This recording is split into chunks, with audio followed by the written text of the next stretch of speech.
काय ना आपण ना आता कोकणातल्या गोष्टींका खूप ग्लॅमराईज करतो की कोकणातली माणसं बघा कशी गावाकडे येतं, सण साजरे करतात, शिमग्याक आम्ही गावाकडे येतो, कोकण कन्याची कन्फर्म तिकीट बिकीट. पण मला असं वाटतं की आम्ही सण घेतो, ठीक आहे, सेलिब्रेट करतो, पण हे सण ज्या जीवनशैलीचा भाग असत, ती जीवनशैली जगाक आम्ही एकत्र येतो काय? पूर्वी आम्ही एकत्र येऊन भात शेती करायचो, भात लावणी करू आम्ही एकत्र 2 दिवस काढा ना, 2 दिवस काढा. आणि असे जसे तुम्ही आता ट्रेन भरून आता गावाकडे येतात ना, त्याच्या जुलैमध्ये जरा लावणीत पण या, म्हणजे ह्या हिरव्यागार शेत दिसत सगळ्यांनी केलेला.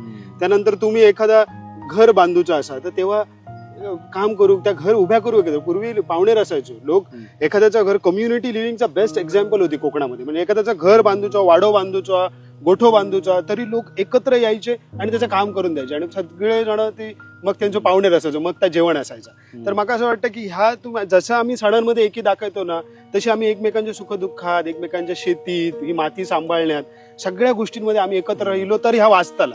नाहीतर फक्त सणांका सेलिब्रेट करू घेतो आणि मग बाकीचे दिवस म्हाताऱ्या शेताऱ्यांनी जगायचा का? काहीतरी विचार करण्यासारखी गोष्ट आहे.